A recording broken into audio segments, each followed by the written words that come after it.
अस्सलाम वालेकुम। आज जो वीडियो में हम लोग टॉपिक कवर करेंगे वो हमारे पास होगा इनर प्रोडक्ट, और इनर प्रोडक्ट को हम यूक्लिडियन इनर प्रोडक्ट भी बोलते हैं। अब इसमें हमारे पास कोई भी दो वेक्टर्स इनर प्रोडक्ट्स कब होंगे? तब होंगे जब हमारे पास ये जो कंडीशंस हैं ये सेटिस्फाई हो जाए। अब बेसिकली इनर प्रोडक्ट हम लोग निकालते कैसे हैं? सबसे पहले तो ये बात समझ लें कि UVW क्या है। UVW हमारे पास कुछ भी नहीं होता, बस हमारे पास वेक्टर होते हैं, वेक्टर स्पेस V और K के। मतलब एक वेक्टर के मैं बोल दूँ, अगर एक वेक्टर में 1 2 3 है तो 1 और 2 उसका क्या हो गया? स्पेस हो गया, मतलब वेक्टर स्पेस हो जाएगा। इस तरीके से हम लोग वेक्टर स्पेस निकालते हैं। अब इसमें हमारे पास दिए हुए होते हैं वेक्टर स्पेस। आपको क्या इनर प्रोडक्ट निकालना होता है। इनर प्रोडक्ट कैसे निकालेंगे हम लोग कि ये कंडीशन सेटिस्फाई होनी चाहिए। अगर ये कंडीशन सेटिस्फाई हो जाए तो हमारे पास वो इनर प्रोडक्ट होता है। तो ये हमारे पास सॉल्व कैसे करेंगे? तो इसका इक्वेशन हम लोग कर लेंगे, फिर हम लोगों को आसानी हो जाएगी। और नॉर्म और डिस्टेंस बेसिकली क्या होता है? नॉर्म हमारे पास बेसिकली हम लोग क्या बोलते हैं? मैग्नीट्यूड को बोलते हैं नॉर्म। अब किसी इनर प्रोडक्ट का नॉर्म निकालना हो तो हम लोग क्या करते हैं? रूट और उसके अंदर इनर प्रोडक्ट। अगर V वेक्टर का मुझे नॉर्म निकालना है तो V वेक्टर का उसी के साथ इनर प्रोडक्ट लूँगा और उसके ऊपर रूट लगा दूँगा। मतलब रूट के अंदर V का इनर प्रोडक्ट V के साथ। और अगर मुझे U और V के दरमियान डिस्टेंस निकालना है तो मैं क्या करूँगा? U माइनस V का मैग्नीट्यूड लूँगा। और मैग्नीट्यूड कैसे लेते हैं? ऊपर वाले फार्मूले से। मतलब U माइनस V का इनर प्रोडक्ट लूँगा U माइनस V के साथ और उसको रूट के अंदर डाल दूँगा मैं। तो मैंने इधर भी यही करा है। अब ये कुछ कंडीशंस हैं, ये हमारे पास सेटिस्फाई होनी चाहिए। अब इसका इक्वेशन हम लोग सॉल्व कर लेते हैं।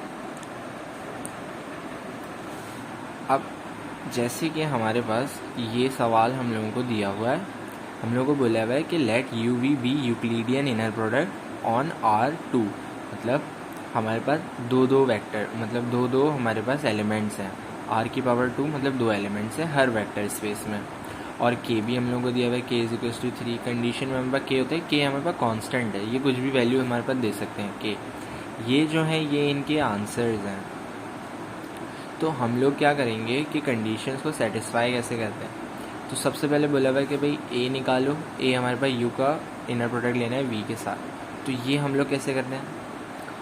अब हमारे पास कुछ सवालों में इनर प्रोडक्ट दिया हुआ जाता है। मतलब हम लोगों को पहले ही बता दिया जाता है कि अगर आप U का इनर प्रोडक्ट V के साथ लेंगे तो वो इसके बराबर होना चाहिए। वो 4U1V1 + 5U2 V2।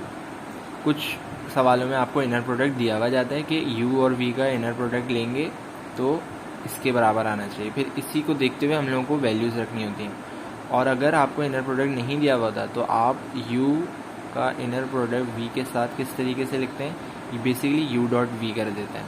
तो U.V हमारे पास कैसे होता है? U1V1 + U2 और V2 इस तरीके से लिख देते हैं। तो अब यहाँ पर जैसे पहली कंडीशन है U का इनर प्रोडक्ट लेना है V के साथ। अब इस सवाल में हम लोगों को U का इनर प्रोडक्ट V के साथ किस इस फॉर्म में नहीं दिया हुआ, हम लोगों को दिया हुआ ही नहीं। हम लोगों को बोला हुआ है कि बस इनर प्रोडक्ट निकालें। तो हम लोग नीचे वाली जो कंडीशन है वो लगा सकते हैं U.V। तो हम लोग ने वही करा हुआ है। तो U और V का इनर प्रोडक्ट लेंगे तो हम लोग क्या करेंगे? U.V। अब दो प्रोडक्ट हैं तो U1V1 और U2V2 आएगा। U1V1 + U2V2। अब U वेक्टर हमारे पास गिवन है, V भी गिवन है। तो U1 हमारे पास क्या है? U1 आप देखें 1 है तो मैंने 1 लिख दिया। V1 हमारे पास क्या है? 1 है तो मैंने V1 बेसिकली हमारे पास 3 है तो 3 लिख दिया। U2 हमारे पास क्या है? 1 है तो 1 लिख दिया। V2 हमारे पास क्या है? 2 है तो 2 लिख दिया। अब 1 3 × 3 + 2 1 × 2, 3 + 2 5, ये मैंने लिख दिया। तो 5 आ गया आंसर। इसका आंसर 5 आ गया, सही आ रहा है।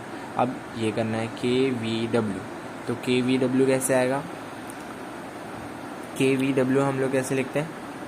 KV का डॉट प्रोडक्ट। K को आप बाहर भी लिख सकते हैं, कोई मसला नहीं होता, क्योंकि हमारे पास क्या होता है कि K तो कांस्टेंट है ना, तो K को अंदर और बाहर आप लोग लिख सकते हो। तो V का इनर प्रोडक्ट W के साथ कैसे लेना है? K कांस्टेंट V.W होगा, क्योंकि V का इनर प्रोडक्ट W के साथ लेना है, V.W। तो K तो एज इट इज़ ही रहेगा, V1W1 + V2W2। V1 की जगह उसकी वैल्यू, W1 की जगह उसकी वैल्यू, V2 की जगह उसकी वैल्यू, W2 की जगह उसकी वैल्यू। फिर हमारे पास इसको मल्टीप्लाई करेंगे तो आंसर आ जाएगा। अब नेक्स्ट कंडीशन हमारे पास क्या है? U + V, W। अब जैसे ये प्लस आ गया ना तो कंफ्यूज नहीं होना कि U1 ये, V1 ये, V क्या होगा फिर। नहीं, ये पूरा जो है ना ये हमारे पास U1 U समझ लें, ये U है, ये v है, ये u है, ये v है, तो कैसे लेते हैं? और इसको आप लोग कैसे लिख सकते हैं, मतलब ये बराबर होता है इसके u का इनर प्रोडक्ट w के साथ प्लस v का इनर प्रोडक्ट w के साथ। ये v है और ये u है। इस तरीके से भी लिख सकते हैं, डायरेक्ट इससे भी कर सकते हैं, और इसको मतलब आप तोड़ भी सकते हैं इस फॉर्म में। अब आपको ये आसान लगे तो आप ऐसे कर लें, ये वाला आसान लगे तो ऐसे कर लें। मैंने तोड़ के करा हुआ है तो मैं आपको तोड़ने वाला सिखा देता हूँ। तो तोड़ने वाले के लिए इस तरीके से लिखा, पहले इसका इनर प्रोडक्ट लेंगे u1 w1 plus u2 w2। तो मैंने क्या लिखा, u1 w1 plus u2 w2, फिर प्लस कराएंगे इसके साथ v1 w1 plus v2 w2 plus v1 w1 plus v2 w2। तो मैंने इस तरीके से लिखा, वैल्यूज़ रखी, आंसर आ गया। अब नॉर्म निकालना है। नॉर्म किसका निकालना है? v का नॉर्म निकालना है v के साथ ही। तो v का नॉर्म कैसे आता है? रूट v का इनर प्रोडक्ट v के साथ ही। तो v का इनर प्रोडक्ट v के साथ लेंगे तो क्या होगा, u1 v1, ऐसा होता है ना, u1 v1 plus u2 v2। तो अभी तक तो v1 और v2 बराबर है, u1 u2 भी बराबर। तो मैंने क्या लिखा, u1 v1 plus u2 v2।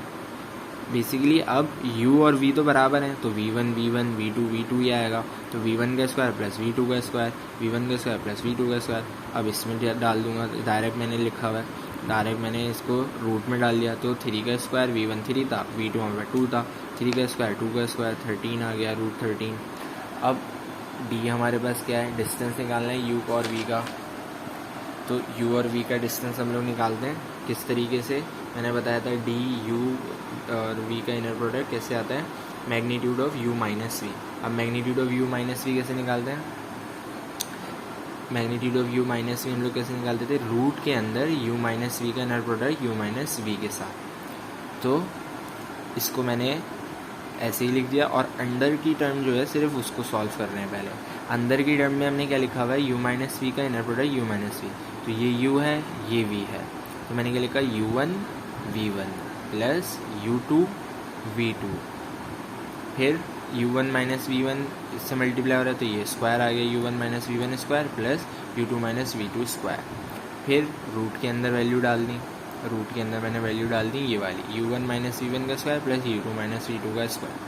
u1 की जगह u1, v1 की जगह v1, u2 की जगह u2, v2 की जगह उसकी वैल्यू, फिर आंसर निकाल लिया तो रूट 5 आ रहा है। तो अब कंडीशन f जो थी वो क्या थी, मैग्नीट्यूड निकालना है u माइनस के वी का। मैग्नीट्यूड निकालने के लिए मैंने क्या बताया था, इनर प्रोडक्ट वेक्टर का वेक्टर के साथ ही। तो रूट के अंदर u माइनस के वी का इनर प्रोडक्ट u माइनस के वी के साथ। तो u माइनस के वी का इनर प्रोडक्ट u माइनस के वी के साथ कैसे निकालेंगे, ये लिखा हुआ u v। तो मैंने क्या लिखा, u1 v1 plus u2 v2। अब इन दोनों पर सेम टर्म है, बेसिस सेम है, स्क्वायर आ जाएगा, इनकी भी बेसिस सेम है, स्क्वायर आ जाएगा। वैल्यूज़ पुट कर देंगे, ये पूरी टर्म इस इक्वेशन में इधर डाल देंगे, रूट के अंदर डाल दी भाई। अब वैल्यूज़ रखी और स्क्वायर कर दिया, वैल्यूज़ रख कर इसका भी स्क्वायर कर दिया, तो ये हमारे पास 89 रूट आंसर आ रहा है। तो ये बेसिकली हम लोग इनर प्रोडक्ट इस तरीके से निकालते हैं। और कंडीशंस को कैसे सेटिस्फाई करते हैं हमारे पास, जैसे ये सवाल हमारे पास दिया हुआ है, तो इसमें हमारे पास u का v के साथ इनर प्रोडक्ट इस तरीके से दिया हुआ है। तो अब जहाँ जहाँ u v का इनर प्रोडक्ट लिखना होगा हम लोग ये वैल्यूज़ देखें, 3u1 v1 प्लस 3u2। जैसे ये पहली कंडीशन है, u v का इनर प्रोडक्ट बराबर होगा v u के साथ। तो u v का इनर प्रोडक्ट मैं ले रहा हूँ, तो उन्होंने बताया भाई u v का इनर प्रोडक्ट क्या है, 3u1 v1 plus 2u2 v2। तो मैंने लिखा 3u1 v1 plus 2u2 v2, ये लेफ्ट हैंड साइड का गया। अब राइट हैंड साइड में vu, तो 3, अब v1 u1 plus 2 v2 u2, क्योंकि v पहले है तो मैं क्या लिखूँगा, अब ये दोनों तो बराबर ही है ना, चाहे v1 इधर लिख दूँ या u1, तो ये दोनों तो बराबर है, इसलिए ये प्रूव हो गया। अब ये वाली कंडीशन में क्या है, u प्लस v बराबर का इनर प्रोडक्ट w के साथ लेंगे तो बराबर आना चाहिए u w का inner product plus v w का इनर प्रोडक्ट। तो लेफ्ट हैंड साइड पे क्या है, u प्लस v w के साथ इनर प्रोडक्ट, w हम लोगों ने क्या ले लिया, w1 w2 लेट कर लिया। तो इनर प्रोडक्ट क्या था, 3u1 v1, तो 3 लिखूँगा, फिर u1 लिखूँगा, फिर v1 लिखूँगा, फिर प्लस 2 U2 लिखूँगा, यहाँ पर U2 फिर V2। अब राइट हैंड साइड U का W के साथ इनर प्रोडक्ट लूँगा मैं। अब बेसिकली यहाँ पर इन लोगों ने पहले मल्टीप्लाई कराया हुआ है, यहाँ पर इन लोगों ने मल्टीप्लाई करा दिया इस स्टेप में, तो 3W1 U1 ये सिर्फ मल्टीप्लिकेशन है, ये स्टेप आपको देख के समझ में आ जाएगा। राइट हैंड साइड में पहले सॉल्व कर लूँ। राइट हैंड साइड हमारे पास क्या है, U का W के साथ इनर प्रोडक्ट, तो क्या इनर प्रोडक्ट था 3U1 W1, तो 3U1 W1 plus 2U2 W2, तो U2 W2 फिर plus 3V1 W1 plus 2U2 W2, तो इन दोनों को प्लस करेंगे तो हमारे पास यही टर्म बननी चाहिए, तो ये दोनों बराबर आ गए। इस तरीके से ये वाली कंडीशन भी प्रूव हो गई। फिर ये वाली कंडीशन आ गई के यू का इनर प्रोडक्ट वी के साथ बराबर है के बाहर लिख दें यू वी का इनर प्रोडक्ट बाद में मल्टीप्लाई करा दें, तो के यू 3U1 V1 मैंने लिख दिया, फिर प्लस 2U2 V2 मैंने लिख दिया। अब इनकी वैल्यूज़ मैंने डाल दी, के कॉमन ले लिया, 3U1 V1 plus 2U2 V2 ये हमारे पास आ रहा है। अब अलग से हम लोग क्या करेंगे कि ये वाला इनर प्रोडक्ट निकालेंगे। के मैं पहले बाहर लिख दूंगा, यू वी का इनर प्रोडक्ट मैं लूँगा, तो क्या आएगा 3U1 V1 फिर प्लस 2U2 V2। अब के को मल्टीप्लाई करा दूंगा तो यही टर्म अंदर वाली बन जाएगी, तो ये भी हमारे पास सेटिस्फाई हो गई। अब ये वाली कंडीशन है, v का इनर प्रोडक्ट v के साथ लेंगे तो क्या आएगा 3V1 U1, तो ये दोनों बराबर हैं इसीलिए स्क्वायर आ गया, फिर प्लस 2U2 V2 ये दोनों भी बराबर हैं इसलिए स्क्वायर आ गया। अब अगर V1 और V2 बराबर आ जाएंगे और 0 के इक्वल होंगे तो ये पूरा 0 के इक्वल हो जाएगा बस। तो यहाँ पर हमारे पास कंडीशन भी सेटिस्फाई हो गई और एक सवाल भी हम लोगों ने सॉल्व कर लिया। तो आई होप इनर प्रोडक्ट आपको अच्छे से समझ में आ गया होगा। अल्लाह हाफ़िज़।